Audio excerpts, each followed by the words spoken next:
قاسمی بلگرامی، ان کا سالانہ ایک 15 روز کا جلسہ ہوتا ہے، ہر دن وہ خطاب کرتے ہیں۔ وہیں ایک بڑی مسجد ہے القریش جامع مسجد، اس کے امام ہیں مولانا شہزاد صاحب۔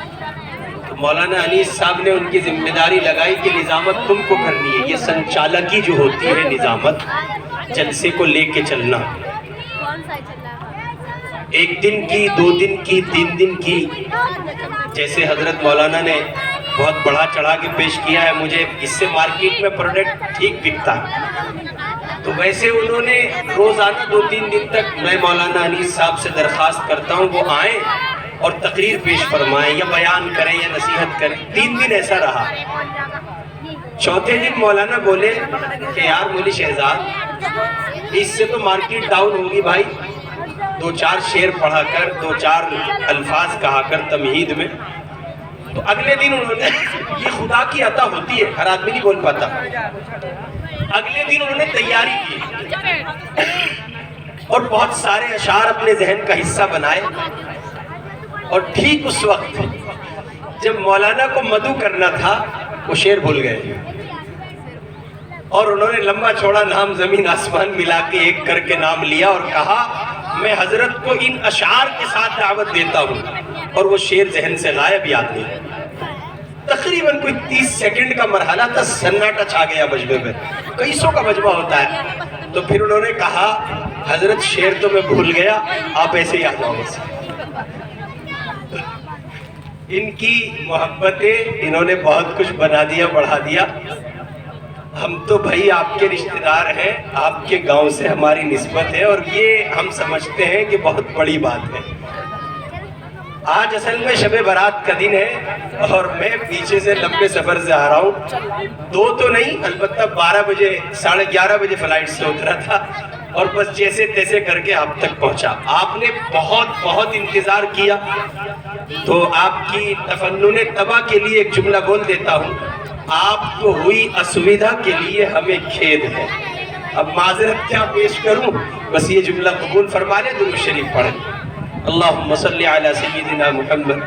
وعلی آل سیدنا محمد وبارک وسلم۔ الحمدللہ رب العالمین وبہ نستعین والصلاة والسلام علی رسولہ الکریم، اما بعد۔ اعوذ باللہ من الشیطان الرجیم، بسم اللہ الرحمن الرحیم۔ یا ایہا الذین آمنوا اتقوا اللہ حق تقاتہ ولا تموتن الا وانتم مسلمون، صدق اللہ العظیم۔ بزرگان محترم، پس پردہ تشریف فرما محترم مائیں بہنیں بچیاں، ہمارے ملک ہندوستان میں اس وقت مسلمانوں کو بالخصوص بہت سے مسائل کا سامنا ہے جو چیلنجز کی حیثیت رکھتے ہیں، جن کو پورا کرنا یا جن سے لڑنا، جن کا مقابلہ کرنا اور ٹارگیٹ سمجھ کر ان سے لوہا لینا اس بندے کے لیے بے انتہا مشکل ہے جو اپنے وجود میں، اپنے دل میں اللہ اور اس کے رسول کی دی ہوئی ایمانی قوت نہیں پاتا۔ دنیا میں جب جب اہل اسلام کو باطل سے سامنا رہا اور ان لوگوں سے مقابلہ کرنے کی ضرورت پیش آئی جو فرقہ پرست ہوتے ہیں، ان لوگوں سے مقابلہ کرنے کی ضرورت پیش آئی جو مکار ہوتے ہیں، فسادی ہوتے ہیں، امن و سکون کو غارت کرنے والے ہوتے ہیں، تب ایمان کی قوت، ایمان کی طاقت، ایمان کی چاشنی، ایمان کی لذت اور اللہ کی ذات پر کامل یقین مطلوب رہا ہے۔ ہم اور آپ مسلمان ہیں، مذہب اسلام کی تاریخ میں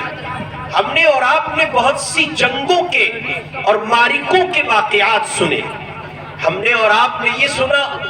کہ فقط 313 کا لشکر بدر کے میدان میں محمد الرسول اللہ صلی اللہ علیہ وسلم کی قیادت میں اور ان کی امارت میں 1000 سے زائد افراد سے لوہا لے گیا، اور وہ 313 جو 1000 سے زیادہ لوگوں سے لڑ رہے تھے، ان کا حال بھی یہ تھا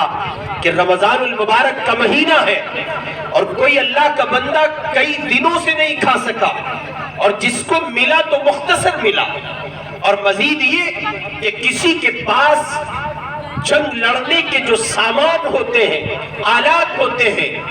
وہ چیزیں مکمل موجود ہیں اور کوئی اس جنگی سامان سے مکمل خالی ہے۔ 313 افراد میں گنی چنی تلواریں تھیں، گنے چنے تیر تھے، نیزے تھے، اور اس مختصر ساز و سامان کے ساتھ ایک ایسی طاقت سے لوہا لینے چلی ہے یہ ٹیم بدر کے میدان پر،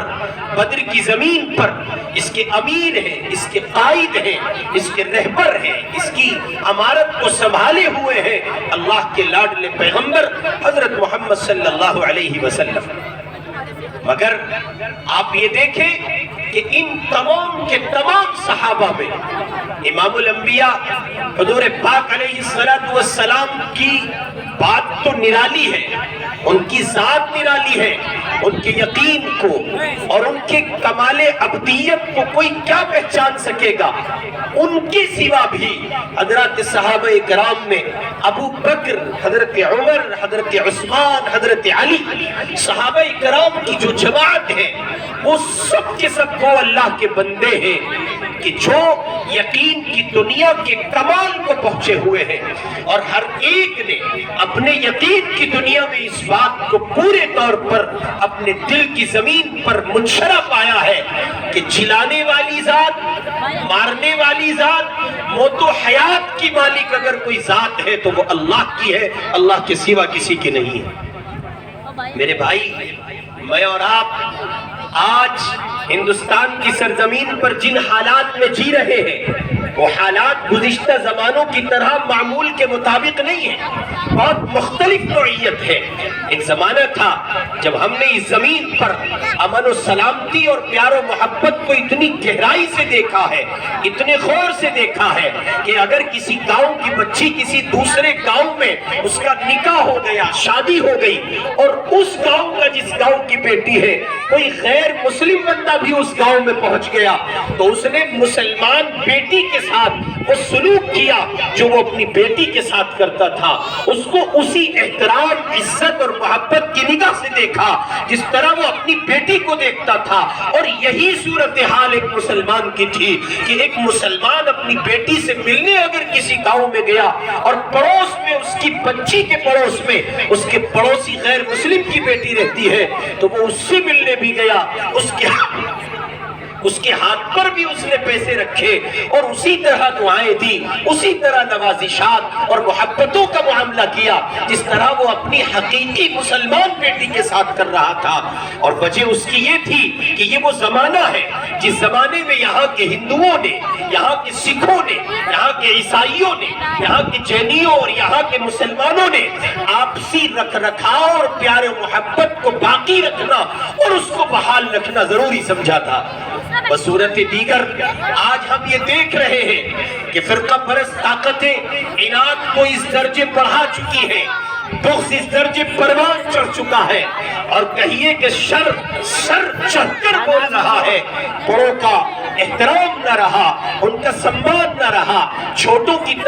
پر شفقت نہ رہی، مہیلاؤں کا، عورتوں کا سمان نہ رہا، اور اب بیٹیاں تیری میری ہو گئی۔ وہ مسلمان کی بیٹی ہے، یہ ہندو کی بیٹی ہے، یہ مسلم سماج سے آتی ہے اور یہ ہندو سماج سے آتی ہے۔ جب یہ تفریق نہیں تھی تب کا ہندوستان پیار و محبت کا ہندوستان تھا، اور جب سے یہ تفریق وجود پائی ہے تب سے پیار و محبت مٹتا چلا جاتا ہے۔ میرے بھائی، آج ہم مدرسہ فتح العلوم کے سالانہ جلسے میں تشریف فرما ہے، یہاں بیٹھ کر یہ عزم کرے، یہ ارادہ کرے، اور یہ ذمہ داری ہماری زیادہ بنتی ہے اس لیے کہ ہم مسلمان ہیں۔ مسلمان کو اللہ رب العزت والجلال نے سراپا امن، سراپا شانتی اور سراپا پیار و محبت قرار دیا ہے۔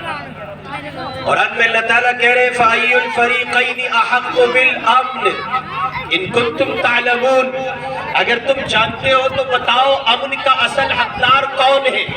کس بندے کے بارے میں تم یہ کہو گے کہ اس کو امن والا کہا جانا چاہیے؟ اور یہی ہے جو سراپا امن ہے، اور یہی ہے جو امن و شانتی کی بات کرتا ہے، پیار و محبت کی بات کرتا ہے۔ آپ قرآن مجید کی زبان سنیں، قرآن یہ کہہ رہا ہے اگر جانتے ہو تو بتاؤ امن کے اصل حقدار کون ہے، کن کو امن والا کہا جانا چاہیے؟ اور پھر آگے اللہ تعالیٰ نے کہا الذین آمنوا ولم یلبسوا ایمانہم بظلم اولئک لہم الامن وہم مہتدون۔ امن کے حقدار، امن و شانتی پھیلانے والے، امن کو برقرار رکھنے والے، امن و پیار و محبت کے دیپ جلانے والے وہی لوگ ہو سکتے ہیں جو اللہ کے ساتھ کسی کی ذات کو خدا کی ذات میں شریک نہیں کرتے، جو توحید کا نغمہ گنگناتے ہیں، جو اسلام پر مر مٹنے کو اپنی سعادت سمجھتے ہیں، جو اسلام سے وابستگی کو اپنے لیے نیکی گردانتے ہیں، جو اسلام کی تعلیمات کے سائے تلے زندگی گزارتے ہیں۔ اس لیے کہ مذہب اسلام کا یہ خاصہ ہے، وہ اس بندے کو جس کی اسلام کے سائبان میں اور اسلامی گھروں میں مسلمانوں کے یہاں پیدائش ہوئی ہے، اسلام پہلے مرحلے میں اس کی تعلیم دیتا ہے، تبلیغ کرتا ہے، تلقین کرتا ہے۔ خبردار، تمہارے ذمہ لازم ہے، تمہارے ذمہ لازم ہے وَلَّمْ يَرْحَمْ صَغِيرَنَا۔ حضور پاک علیہ السلام نے لازم قرار دیا چھوٹوں پر شفقت کرو، وَلَمْ يُعَقِّرْ كَبِيرَنَا، اور بڑوں کی تعظیم کرو۔ اب یہ بڑا اگر مسلمان ہے تو بھی تعظیم ہوگی، ہندو ہے تو بھی تعظیم ہوگی، سکھ ہے تو بھی تعظیم ہوگی، عیسائی ہے تو بھی تعظیم ہوگی۔ کس سماج کا ہے، کس خطے کا ہے، مالدار ہے یا غریب، امیر ہے یا غریب، حاکم ہے یا محکوم، گاؤں کا ہے یا دیہات کا، کون ہے، کہاں کا ہے، کیسا ہے، اس سب سے کوئی سروکار نہیں ہے۔ باپ کی عمر کا ہے، بڑے بھائی کی عمر کا ہے، عمر میں بڑا ہے، اس کی تعظیم واجب ہے، اس کا سمان واجب ہے۔ یہ سکھاتا ہے مذہب اسلام، اور پہلے دن سے سکھاتا ہے، زندگی کی اس گھڑی سے سکھاتا ہے جب بچہ اپنی زندگی میں کچھ سیکھنے کی ابتدا کرتا ہے۔ تو ظاہر ہے کہ اس کام کو پروان چڑھانا، اس کو پھیلانا، اس کی تعلیم کو عام کرنا یہ میرے آپ ہی کے ذمے ہے، یہ کسی اور کے ذمے کیسے ہو سکتا ہے؟ کوئی اور اس کا علم بردار کیسے ہو سکتا ہے؟ امن اسلام کی زمین ہے، شانتی اسلام کا سبق ہے، پیار و محبت اسلام کا درس ہے، کوئی اور اس پر پہلے کیسے کھڑا ہو سکتا ہے جبکہ اسلام کی ابتدائی تعلیمات اور بنیادی سبجیکٹ ہی یہی ہے۔ اس لیے ہم اور آپ، اور یہ جلسے، مدرسوں میں سالانہ فنکشن، سالانہ پروگرام، اور باہر سے دور سے قریب سے علماء کو بلا کر گفتگو کرانا، بیانات کرانا، دراصل اس کے پیچھے بھی پس منظر یہی ہوتا ہے کہ ہم آپ کو اسلام کی بنیادی تعلیمات بتا دیں اور آپ تک پہنچا دیں کہ آپ پیسفل رہیے، کیئرفل رہیے، شانتی کو لازم پکڑیے، پیار و محبت کا دیپ جلائیے، اور اس بات کو یقینی بنائیے کہ گاؤں میں جتنے غیر مسلم برادران وطن رہتے ہیں ان سب سے آپ کے تعلقات ہو، اور وہ تعلقات انسانی بنیادوں پر ہو، گاؤں کی بنیاد پر ہو۔ ان کی زمین بھی ایک، آپ کی زمین بھی یہی ہے، دونوں کی زمین ایک ہے۔ ایک زمین کے افراد کبھی مختلف ہو، یہ سوائے انتشار کو، فساد کو، اس کے سوا کسی اور چیز کو جنم نہیں دیتی۔ ہم نے اپنے سر کی آنکھوں سے وہ مناظر دیکھے کہ نماز مغرب کے بعد، نماز مغرب سے قبل مسجد میں نمازی نماز پڑھنے جا رہا، اور باہر نماز پڑھ کر کے جب وہ نکل رہا ہے تو ایک خاتون کھڑی ہے، مسلمان ہے، اپنے بچے کو لیے کھڑی ہے، وہ بھی نمازی سے چاہتی ہے کہ اس کے بچے پہ نمازی دم کر دے، پھونک مار دے، اس لیے کہ اس کی پھونک میں، اس کے دم میں وہ یقین رکھتی ہے کہ طاقت اتنی ہے، یہ میرے بیمار بچے کو پھونک دے گا۔ اللہ کی چوکھٹ پہ سر جھکا کے آیا ہے، رب کو ایک مان کر آیا ہے، اس کی تسبیح پڑھ کر، اس کی تکبیر کو بیان کر کے آیا ہے۔ اس کی زبان میں تاثیر ہے، اس کی بھوک میں تاثیر ہے، اس کی آنکھوں میں تاثیر ہے، یہ میرے بچے کو محبت کی نگاہ سے دیکھ لے گا، میرا بیمار بچہ ٹھیک ہو جائے گا۔ مسلمان عورت مسجد کی چوکھٹ پر کھڑی ہے، سمجھ میں آتا ہے اس کا ایمان مسجد سے جڑا ہے، اس کا قرآن مسجد سے جڑا ہے، اس کا دین مسجد سے جڑا ہے، اس کا اسلام مسجد سے جڑا ہے، لیکن ہم یہ دیکھ رہے ہیں جہاں مسلمان عورت کھڑی ہے وہیں غیر مسلم بہن بھی کھڑی ہے، اس نے ٹیکا لگایا ہے، بندی لگائی ہے، ساڑی پہنی ہے، اس کی گود میں بھی بچہ ہے، وہ بھی اسی آستھا کے ساتھ، اسی یقین کے ساتھ، اسی اعتماد کے ساتھ، اسی محبت کے ساتھ آئی ہے، وہ بھی سمجھتی ہے مسجد سے نماز پڑھ کر نکلنے والا مسلمان، اس کی آنکھوں میں تاثیر ہے، زبان میں تاثیر ہے، بھوک میں تاثیر ہے، میرے بیمار بچے پر بھوک دے گا، اوپر والا میرے بچے کو ٹھیک کر دے گا۔ ہم یہ کہتے ہیں، فرقہ پرست طاقتوں سے کہتے ہیں، او اللہ کے بندو، اس ہندوستان کی ضرورت ہے جہاں رب کی چوکھٹ پر شفا پانے کے لیے ہندو مسلم کا فرق مٹ جائے، ہندو بہن بھی وہیں کھڑی ہو، مسلمان بہن بھی وہیں کھڑی ہو، اور وہ ایک زبان سے کہہ رہے ہو کہ شفا ملنے والی چوکھٹ بھی یہی ہے اور شفا دینے والی ذات بھی وہی ہے جو اوپر والی ذات ہے۔ اس کے لیے ہمیں اور آپ کو اپنے اوپر یہ لازم کرنا چاہیے کہ توحید کا سبق پڑھیں، اس لیے کہ جو لوگ توحید کے علم بردار ہوتے ہیں، توحید کا سبق جن کی زندگی میں پختہ ہوتا ہے اور کامل یقین کے ساتھ وہ توحید کے اسباق کو اپنے دل میں جگہ دیتے ہیں، وہ اللہ کے بندے ظلم نہیں کرتے، تشدد نہیں کرتے، ستم نہیں کرتے، جبر نہیں کرتے، وہ کسی کا حق پامال نہیں کرتے، وہ حق دے کر خوش ہوتے ہیں، وہ حق لے کر خوش نہیں ہوتے۔ ٹھیک اس طرح جیسے فلسطین کی سرزمین پر آج کی تاریخ میں جب اسرائیل سے مذاکرات ہو رہے ہیں اور قیدی چھوڑے جا رہے ہیں، ادھر سے بھی قیدی چھوڑے جا رہے ہیں، ادھر سے بھی قیدی چھوڑے جا رہے ہیں، قیدی دونوں طرف سے چھوٹ رہے ہیں، لیکن قیدیوں کے چھوٹنے کا منظر نامہ بالکل مختلف ہے۔ جو فلسطین کا قیدی اسرائیل کی جیلوں سے رہا ہو رہا ہے، اس کے ہاتھ ٹوٹے ہیں، پاؤں ٹوٹے ہیں، سر زخمی ہے، وجود لڑکھڑا رہا ہے، قدم ڈگمگا رہے ہیں، چل نہیں پا رہا ہے، اس بات کی غماز ہے اس کی تصویر،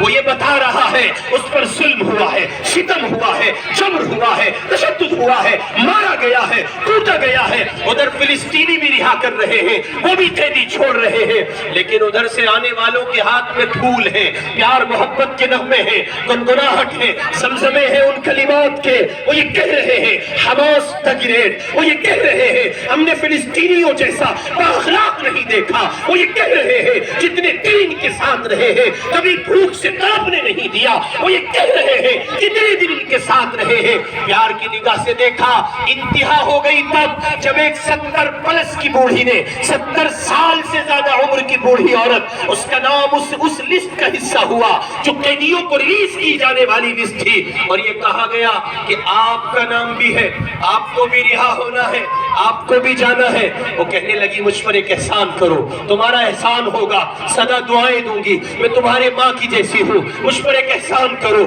احسان یہ ہے میرا نام اس لسٹ میں سے کاٹ دو، میں نہیں جانا چاہتی، کہو کہ میرا گھر ہے، کہو کہ میرے بچے ہیں، میری اولاد ہے، سارا خاندان موجود ہے، نہیں جانا چاہتی۔ پوچھا مائی کیوں؟ کہنے لگی قسم رب کعبہ کی، جس تقدس کی نگاہ سے تم دیکھتے ہو، جس محبت کی نگاہ سے تم دیکھتے ہو، یہ نگاہیں میں نے اپنے گھر میں اپنے بچوں کی نہیں پائی، اس لیے کہتی ہوں یہی رکھو، تمہارے درمیان اپنی زندگی کو شام کرنا چاہتی ہوں تاکہ میں خدا کی عدالت میں کسی درجے میں جواب دہ ہو سکوں۔ میرے بھائی، یہ فلسطین کا مظلوم مسلمان ساری دنیا کا ظلم سہ کر پیسفل کھڑا ہے، کیئرفل کھڑا ہے۔ غزہ کھنڈر بن گیا، قبرستان بنا دیا گیا، 50,000 انسان شہید ہوئے، 17,000 بچے ہیں، تڑپ تڑپ کر لاشیں ان کی اپنی جان کو خیر بات دے چکی ہیں، مر گئے، مٹ گئے۔ آج بھی ان سے اگر کوئی پوچھتا ہے باپ نہیں ہے کیسا محسوس کرتے ہو، ماں نہیں ہے کیسا محسوس کرتے ہو، تمہارا گھر، خاندان، کٹم، قبیلہ سب تباہ و برباد ہو گیا، کیسا محسوس کر رہے ہو؟ ان کی زبان پہ قرآن کی آیت ہے حسبنا اللہ و نعم الوکیل، ہمارے لیے اللہ کافی ہے، ہمیں کسی کی ضرورت نہیں۔ اور یہ سب ان کے لیے آسان ہے، آپ سمجھتے ہیں یہ سب ان کے لیے آسان ہے. کیوں؟ اس لیے کہ وہ اس یقین پر جیتے ہیں کہ مٹانے والی جلانے والی ذات اللہ. اسی کو کہا تھا اس بات میں، یہ شہادت گاہ الفت میں قدم رکھنا لوگ آسان سمجھتے ہیں مسلمان ہونا،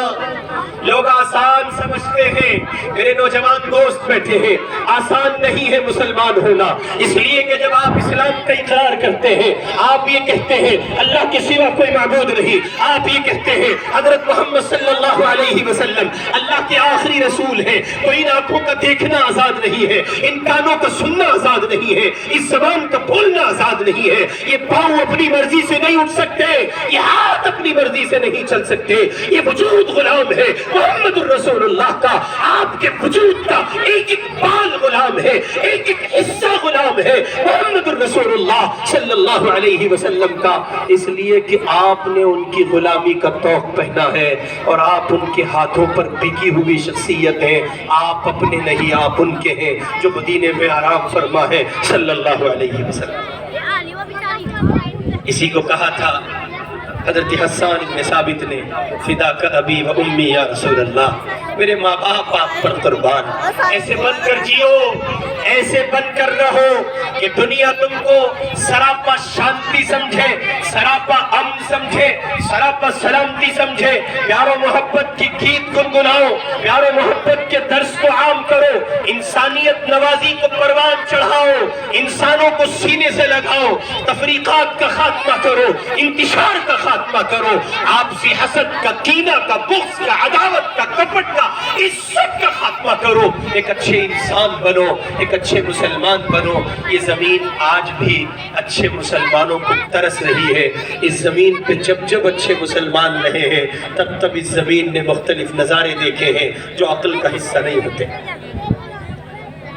دہلی کی سرزمین پر ریلوے اسٹیشن کے باہر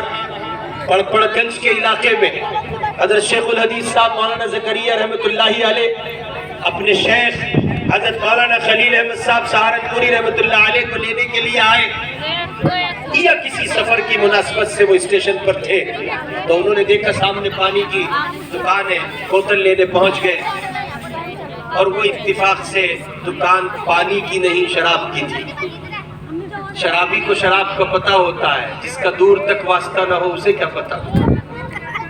تو اسے دکاندار نے شیخ کو جھڑک دیا، ڈانٹ دیا، کہاڑیا بھی آج جلدی دکھائیے. حضرت شیخ الحدیث صاحب کے ساتھ جو ساتھ تھے صاحب، انہوں نے آ کے کہا تم کو پتہ ہے کس آدمی کو ڈانٹ رہے ہو؟ کہاں آپ ہٹائیے، ان کو پتہ ہے مجھے، ان کو الگ ہٹائیے پھر آئیے. وہ آئے، کہا بھائی ڈانٹ کیوں رہے ہو، پیار سے بھی تو کہہ سکتے ہو. تو اس نے کہا دیکھو میاں جی یہ دکان شراب کی ہے اور اس آدمی کے چہرے کا نور بتا رہا تھا یہ شرابی نہیں ہے، اس لیے میں نے جلدی سے بتایا تاکہ اس اللہ کے بندے کو یہاں دیکھ کے کوئی اس سے بدگمان نہ. حضرت مولانا خلیل احمد صاحب سہارنپوری رحمۃ اللہ علیہ ایک مرتبہ سفر سے تشریف لائے تو حضرت شیخ ان کو لینے سہارنپور ریلوے اسٹیشن پہ پہنچے اور اتفاق سے والیٹ لے جانا بھول گئے، پیسے نہیں. اسٹیشن پہ پلیٹ فارم کا ٹکٹ لینا ضروری ہوتا ہے تو حضرت نے پلیٹ فارم ٹکٹ کاؤنٹر کی کھڑکی پہ جا کے کہا کہ 2 ٹکٹ ادھار دے دیجئے، کتنی دیر میں ابھی پیسے ہم آپ کو دے دیں گے. تو اس ٹکٹ کاؤنٹر میں بیٹھے ہوئے بندے نے یوں دیکھا غور سے اور 2 ٹکٹ پنچ کیے، پنچ والے چلتے تھے اور دے دیے. تو جو 7 والی کھڑکی پہ بیٹھا تھا اس نے کہا ہوش میں ڈیرے والی مسجد کے آگے بیٹھا کے پرچون کی دکان لی ہو، اللہ کے بندے ٹکٹ بھی کوئی ادھار دیتا ہوگا. اور اس نے یہ بات کہی، ارے بھائی ٹکٹ دے رہے ہو، تم کو پتا ہے کہ یار میں نے اس آدمی کے چہرے کو بہت غور سے دیکھا ہے، یہ جھوٹا نہیں ہو سکتا. باہر کیفیے کے ہم اور آپ اپنی زندگی کو اسلامی سانچے میں ڈھالیں، اس لیے اسلامی آئینے کا حصہ بنائیں اور اسلام میں پورے داخل ہونے کی ہر ممکن سعی کریں. اس کے لیے ہمارے مدارس کے یہ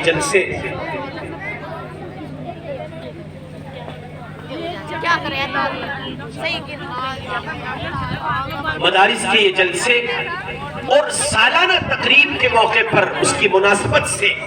یہ کچھ چیزیں جو حضرات اکابر کے بیانات اور علماء کی جو کوششیں ہوتی ہیں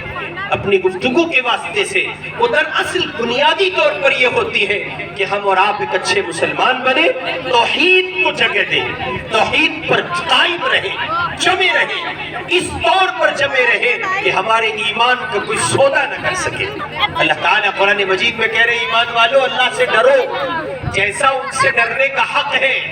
اور تم کو موت نہیں آنی چاہیے اس حال میں کہ تم مسلمان رہو۔ مسلمان مرنا ضروری ہے، مسلمان مرنا اس کا مطالبہ ہے خدا کے یہاں سے، اور یہ تب ممکن ہے جب میں اور آپ مسلمان بن کر رہیں، اسلامی سانچے میں خود کو ڈھال کر زندگی گزارنا، اسلامی کردار میں خود کو ڈھال کر زندگی گزارنا،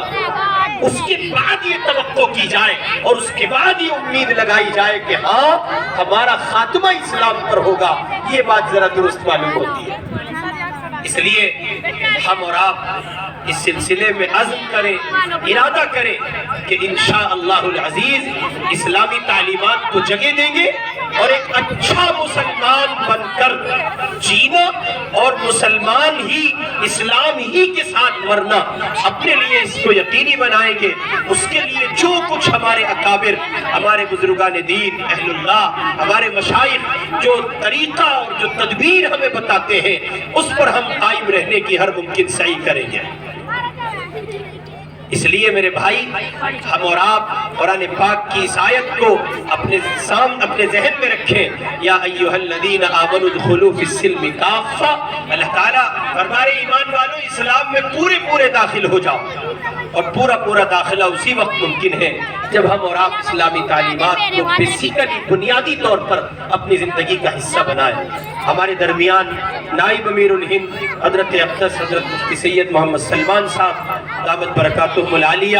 استاد حدیث دارالعلوم دیوبند تشریف لا چکے ہیں۔ حضرت والا ہی کی گفتگو دراصل ہم سب کو سماعت کرنی ہے، حضرت سے قبل میں بیٹھ گیا تھا۔ حضرت مولانا حفظ الرحمان صاحب نے گزارش کی ہے اور ان کی درخواست آپ تک پہنچائے دیتا ہوں۔ آپ حضرات معمول کے مطابق چندہ دیتے ہیں، مدرسے کو آپ نوازتے ہیں اور مدرسے کا تعاون کرتے ہیں، اسی مناسبت سے آپ کی خدمت میں چند ایک ساعتوں کے لیے یہ گزارش ہے کہ آپ حضرات جو ہے اپنی اسی تعاون کا اور اسی محبت کا جو آپ مستقل اظہار فرماتے رہے ہیں، آپ حضرات تھوڑی سی دل جمعی کا ثبوت دیں اور جو کچھ آپ حضرات نے مدرسے کے لیے اپنے پاس رکھا ہوا ہے وہ جلدی سے آپ پیش فرما دیں۔ اس کے بعد انشاءاللہ العزیز حضرت نائب امیر الہند کا بیان ہوگا اور ان کی مستجاب دعاؤں پر ہم اپنے اس جلسے کی مجلس کو تکمیل تک پہنچائیں گے انشاءاللہ۔ جلدی سے پیش فرما دیں بھائی۔